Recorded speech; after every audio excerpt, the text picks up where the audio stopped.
You know, I used to think love was a negotiation, a transaction.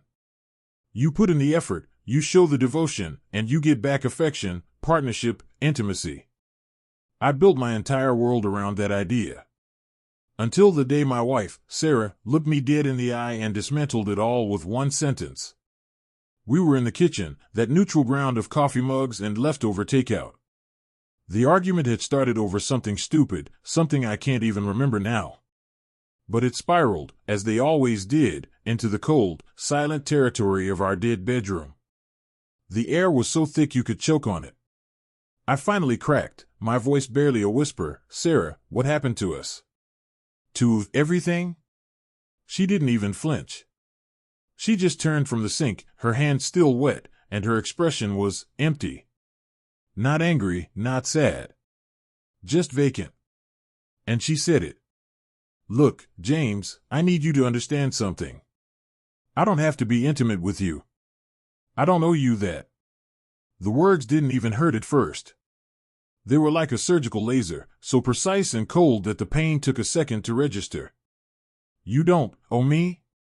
I remember repeating it, the phrase tasting like ash in my mouth.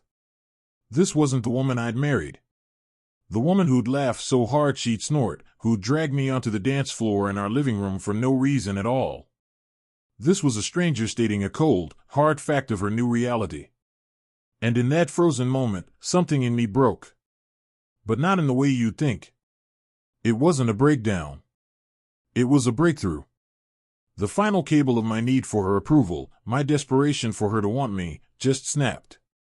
The pain vanished, replaced by a chilling, absolute clarity. I looked at her, and for the first time in years, I didn't see the woman whose love I was begging for.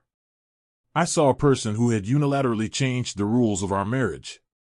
And I realized, so could I. I took a slow, deliberate breath. The tension drained from my shoulders. I didn't yell. I didn't plead. I just nodded, a calm, accepting gesture that seemed to throw her more than any argument ever could. "You're right," I said, my voice eerily steady. "You don't owe me a thing." I saw a flicker of confusion in her eyes. This wasn't the script. I was supposed to get angry, to beg, to try and convince her. I was supposed to show her how much I needed her. But, I continued, picking up my car keys from the counter, "I think you've misunderstood something, too. I don't need you to stay." I walked out of the kitchen, leaving her standing there. I went upstairs to the guest room, the one that had become a storage unit for our forgotten dreams. And I started packing a bag. Not a dramatic, angry packing, but a methodical, purposeful one. A few days' worth of clothes, my laptop, my important documents. She appeared in the doorway, her arms crossed. "What are you doing? Are you leaving? Is this some kind of tantrum?" I zipped up the bag and looked at her. "No, Sarah. This isn't a tantrum. A tantrum is what you do when you don't get what you want. This is me accepting that I won't get what I want from you. So, I'm going to go get it for myself." I didn't move out that night. I got a hotel room. And for the first time in years, I slept. Truly slept. The gnawing anxiety of rejection was gone. The constant performance review of my worth as a man was over. The next morning, I didn't call her. I went to a realtor. I had savings, a separate account I'd been idly putting money into for a rainy day. Well, this was a monsoon. I put a down payment on a small, modern apartment downtown. It had huge windows and an empty, quiet space that was all mine.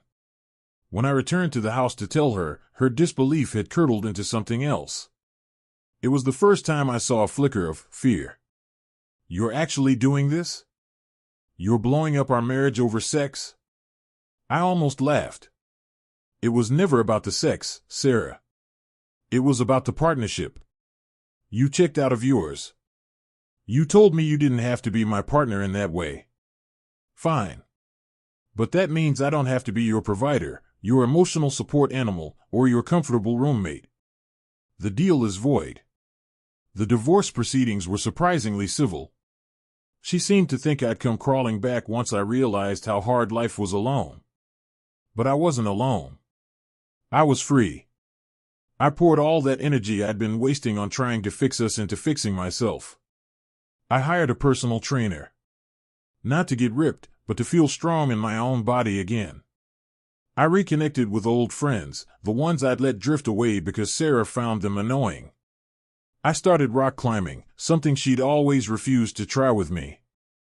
I felt the burn in my muscles, the fear of falling, and the incredible triumph of reaching the top on my own. I was rediscovering the man I was before I'd made her the center of my universe. Months later, I was at a coffee shop, working on my laptop. A woman sat down at the table next to me. We got to talking. Her name was Chloe. She was funny, sharp, and her eyes held a light that didn't depend on me to exist. We went on a date. Then another. There was no pressure, no desperate need. It was just easy. About a year after my world ended, I ran into Sarah at the grocery store. She looked tired. She asked how I was, her eyes scanning me, taking in the changes, the confidence, the calm. "I'm good, Sarah." "Really good," I said, and I meant it. She hesitated, then mumbled something about it being a shame, that we could have worked things out. I smiled, a genuine, peaceful smile. "You were right about what you said that day. You didn't owe me anything. And in the end, showing me that was the greatest gift you could have ever given me. It taught me that I only need someone who wants to be with me, not someone who feels like they have to be." I didn't say it to hurt her. I said it because it was the truth. Her rejection wasn't the end of my story, it was the brutal, necessary beginning. She thought she was showing me I wasn't needed. But what she really showed me was that I was, and always had been, enough. And that's a lesson no one can ever take away from you.